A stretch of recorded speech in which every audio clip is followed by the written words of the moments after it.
Hello friends, welcome back to English with Asha ma'am. आज मैं आपके लिए एक इम्पॉर्टेंट पैराग्राफ लेकर आई हूँ। इसका टाइटल है dealing with exam stress.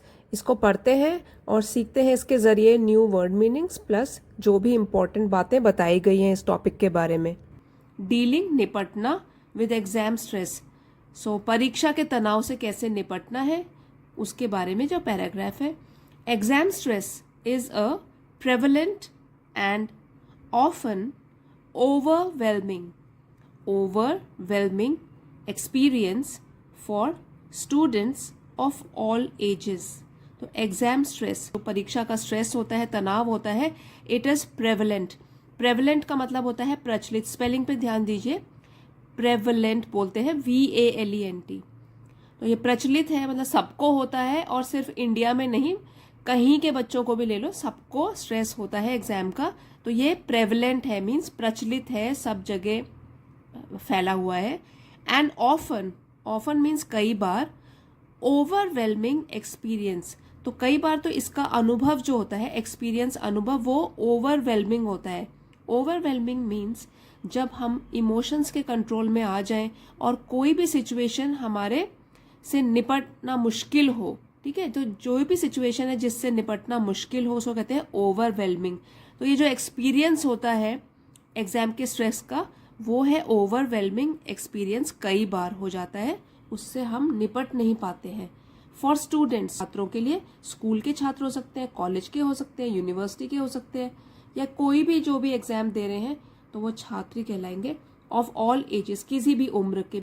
It's the result of the pressure to perform well in academic assessments। It's the result, ये कॉन्ट्रैक्टेड फॉर्म लिखी गई है, खोल के लिखेंगे तो होगा it is. It is means exam का जो स्ट्रेस है उसके लिए ये यूज किया गया है। तो एग्जाम का जो स्ट्रेस है, it is the result of, ये किसका परिणाम होता है?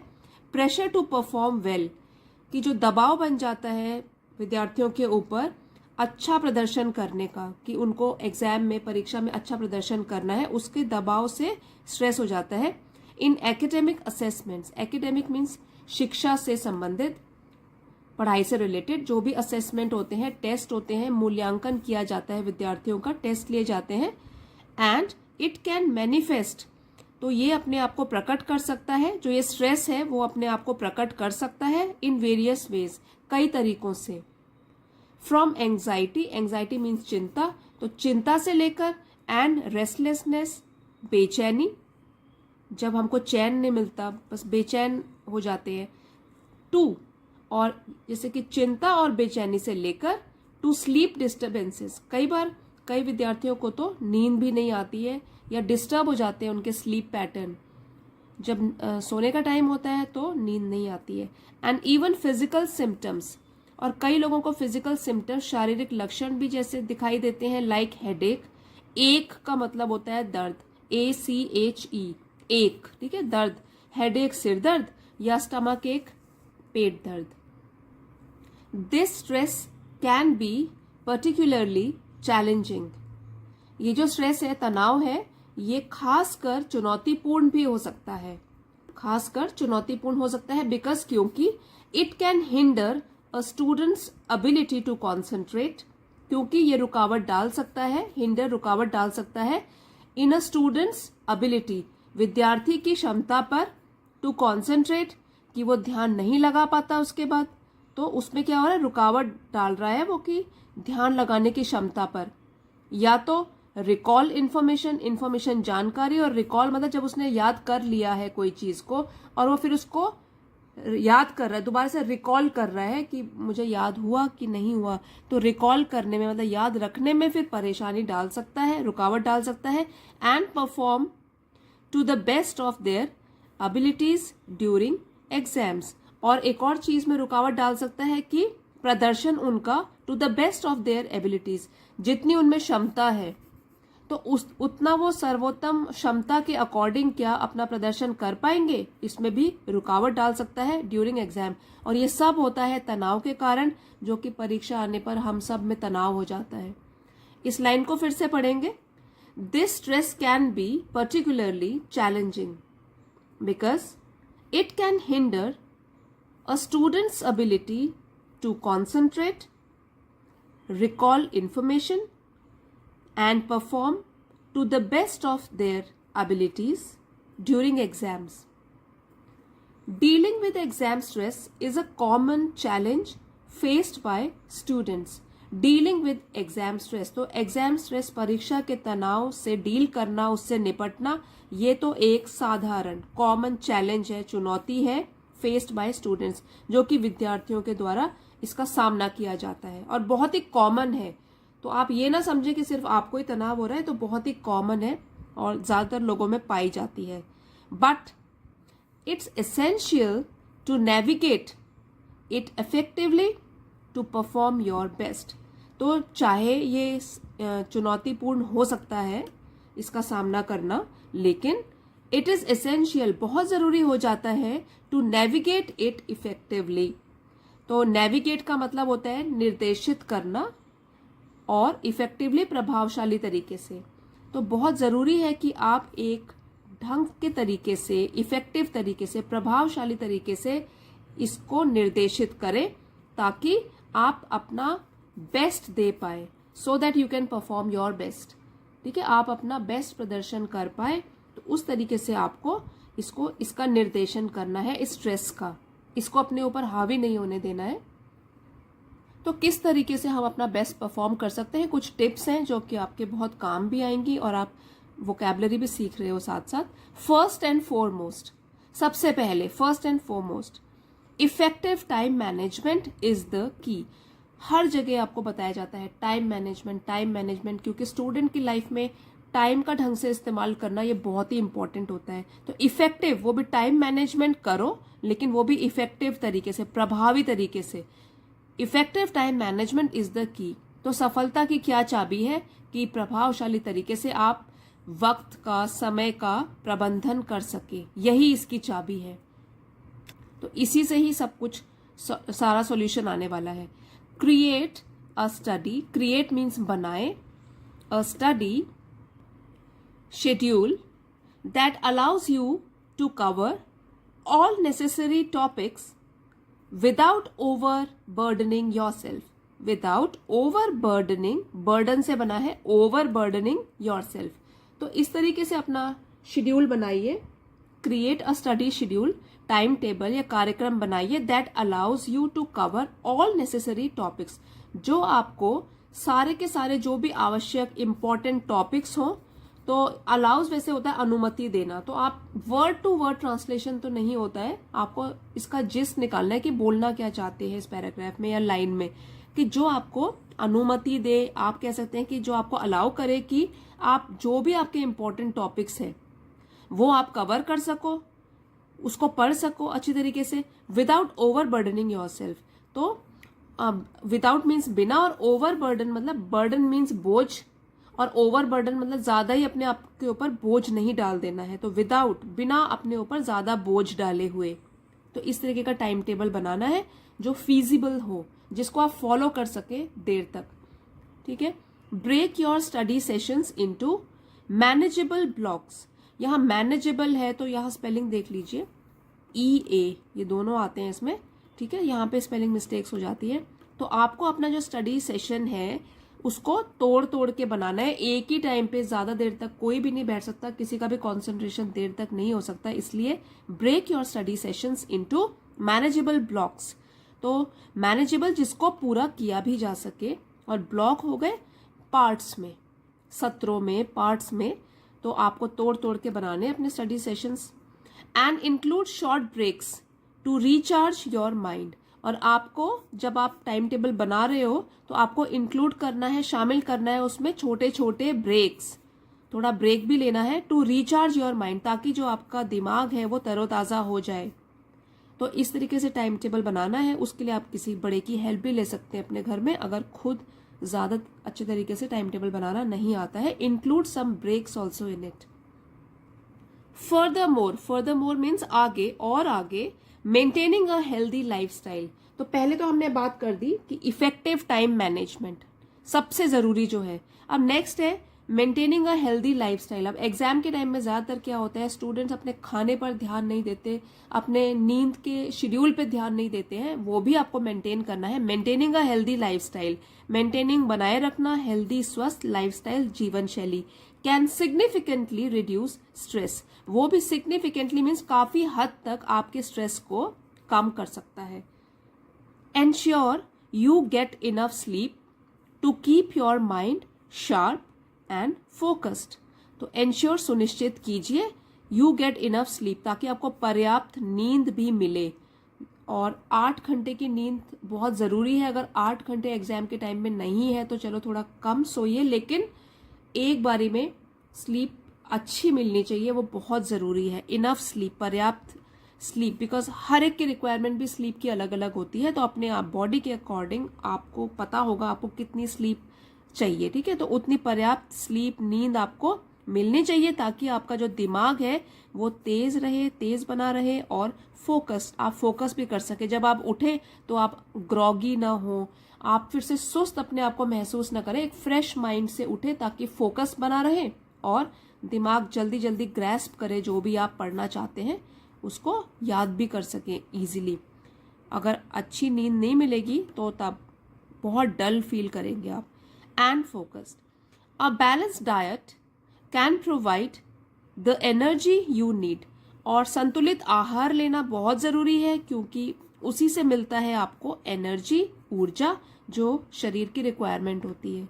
तो खाने पर भी उतना ही ध्यान दें। ऐसा नहीं है कि स्ट्रेस हो गया है तो खाना पीना ही भूल जाए, या तो फिर जंक फूड खाना शुरू कर दे। बैलेंस डाइट बहुत जरूरी है कि वेजिटेबल्स, फ्रूट्स और जो भी प्रोटीन सप्लीमेंट्स हैं वो सब कुछ खाएं, मिल्क पिए और बैलेंस डाइट ले। पूरा बैलेंस्ड डाइट लेना बहुत जरूरी है, क्योंकि उसी से आपको एनर्जी मिलेगी।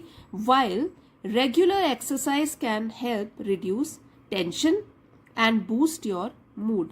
और उसके साथ भी जरूरी है रेगुलर एक्सरसाइज की, निरंतर आप कुछ व्यायाम करें। अब व्यायाम का जरूरी नहीं है कि आपको वही जो एक्सरसाइज होती है सेम वैसी करनी है। तो व्यायाम हो सकता है आप कोई गेम खेल के फ्रेश हो जाए।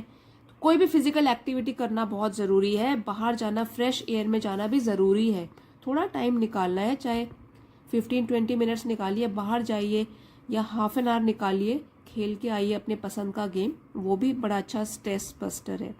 While regular exercise can help reduce tension, उससे क्या होता है जो टेंशन होती है वो थोड़ी कम हो जाती है, ठीक है। एंड बूस्ट योर मूड, और आपका जो मन की दशा है, आपका मूड है, वो भी बेहतर हो जाता है एक्सरसाइज करने से। मतलब कि फ्रेंड से भी मिलोगे, खेलोगे तो थोड़ा सा रिफ्रेश हो जाओगे। तो अब हमारा थर्ड आता है, don't under estimate the power of relaxation techniques.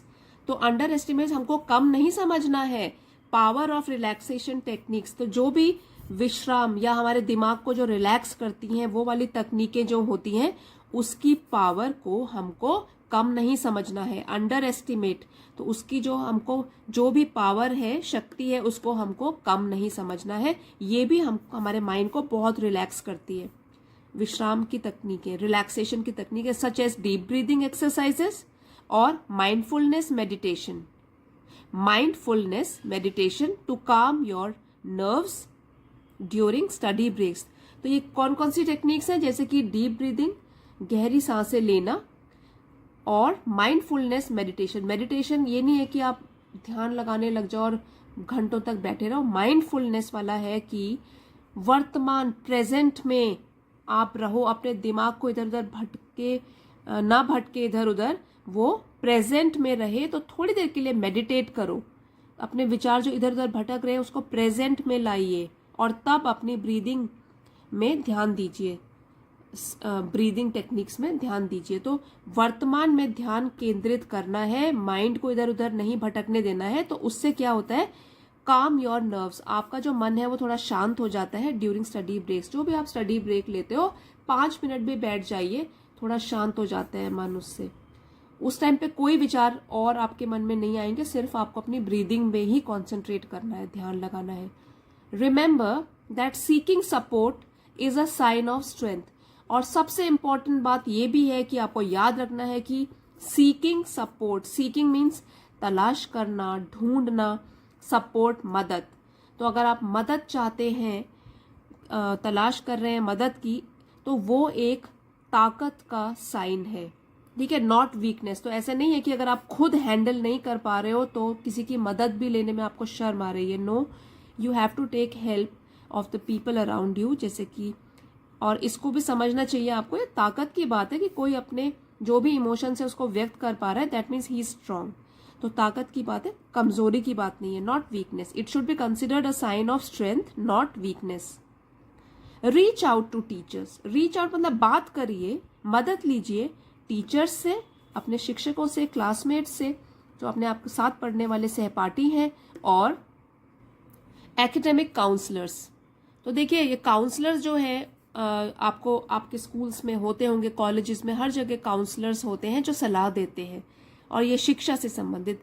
तो एकेडमिक काउंसलर्स जो होते हैं, जो कि आपको समझा देंगे, थोड़ी हेल्प करेंगे कि आपको कैसे प्लान करना है, कैसे अपने माइंड को शांत रखना है। तो एकेडमिक मतलब शिक्षा संबंधी जो भी सलाहकार होते हैं, उनसे भी you have to reach out to them, उनसे मदद मांगिए। तो टीचर्स हो गए, शिक्षक हो गए, एकेडमिक काउंसलर्स हो गए, पेरेंट्स हो गए, जिनसे भी कंफर्टेबल होते हैं आप बात करने में, उनसे मशवरा, सलाह मशवरा लेना बहुत ही इंपॉर्टेंट है। If you encounter difficulties with certain subjects, अगर आप एनकाउंटर, सामना कर रहे हैं मुश्किलों का, विद सर्टन सब्जेक्ट्स, कुछ विषयों को लेकर, तो सभी का जरूरी नहीं कि कोई सभी सब्जेक्ट्स में अच्छा है, हो सकता है कोई एक सब्जेक्ट आपको डिफिकल्ट लगता हो, तो उस सब्जेक्ट में आप किसी भी जिनको थोड़ी सी नॉलेज होती है, उनसे आप हेल्प ले सकते हैं। टीचर से बात कीजिए, जैसे बोला हुआ है कि टीचर से बात कीजिए, क्लासमेट से समझिए, एकेडमिक काउंसलर्स हो गए, पेरेंट्स हो गए, जो भी आपकी हेल्प कर सकता है, जिसके साथ आपको कंफर्टेबल लगता है, उनसे शेयर कर सकते हैं। They can provide guidance and resources to help you overcome challenges. They can provide guidance, वो आपका मार्गदर्शन कर सकते हैं, प्रोवाइड दे सकते हैं आपको मार्गदर्शन, एंड रिसोर्सेज, संसाधन भी प्रोवाइड कर सकते हैं, टू हेल्प यू, आपकी मदद करने के लिए, ताकि आप ओवरकम चैलेंजेस, चुनौतियों का सामना कर सकें। ठीक है, तो अभी तो आपको बहुत बड़ी चुनौती लग रही होगी कि सब्जेक्ट की प्रिपरेशन होगी कैसे, तो वो आपको गाइड कर सकते हैं। वो बड़े हैं, उनके पास एक्सपीरियंस है, तजुर्बा है, तो वो आपको सही सलाह भी देंगे और आपको ये भी बताएंगे किस तरीके से आप प्रॉपरली स्टडी कर सकते हैं। तो आप ज़रूर उनकी हेल्प लीजिए अगर आपको डिफ़िकल्टी लग रही है तो। लास्टली और अंत में, मेंटेन अ पॉजिटिव माइंडसेट। ये बहुत ज़रूरी है कि आपकी जो मन की दशा है, मन की स्थिति है, मानसिकता है, वो सकारात्मक हो, पॉजिटिव हो, नेगेटिव ना हो। आप अपनी तरफ से अगर मेहनत कर रहे हैं तो बस मेहनत कर लिए, अब जो होगा देखा जाएगा, you have done your best. तो एक पॉजिटिव माइंडसेट बना के रखना है कि हाँ, मुझे अपने ऊपर विश्वास है, मैंने प्रिपरेशन अच्छी तरीके से करी है। तो ये वही बच्चा पॉजिटिव माइंडसेट रख सकता है जो पहले अपनी तरफ से एफर्ट तो कर रहा है। जो बिल्कुल एफर्ट नहीं करेगा तो उसके लिए तो फिर स्ट्रेस बढ़ता ही जाएगा। बिलीव इन योर एबिलिटीज, अपनी क्षमताओं पर विश्वास रखिए।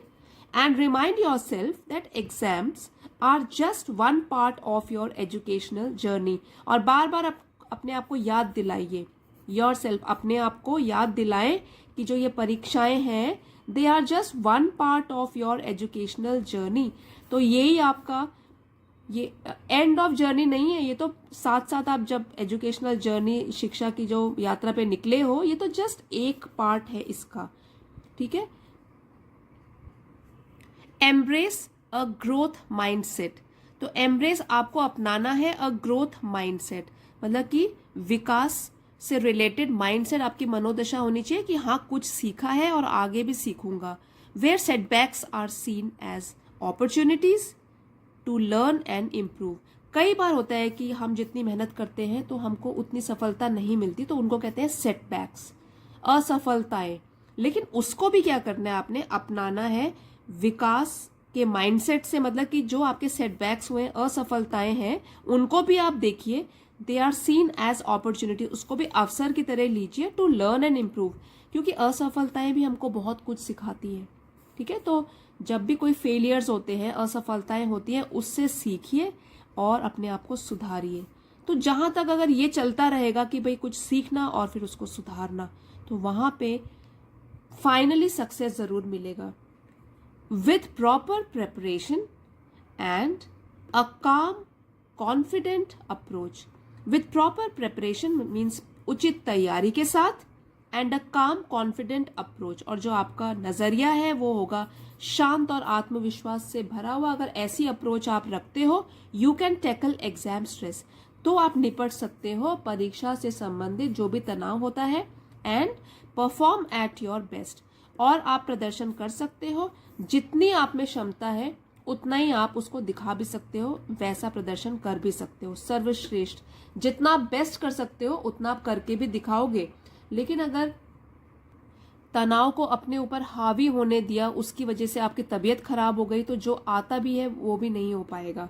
तो थोड़ा काम and cool mind and believe in your abilities, अपनी तरफ से पूरा हार्डवर्क करो, उसके बाद सब छोड़ दो। बिकॉज आपने हार्डवर्क किया है, इट विल ऑलवेज पे, हार्डवर्क ऑलवेज पेज।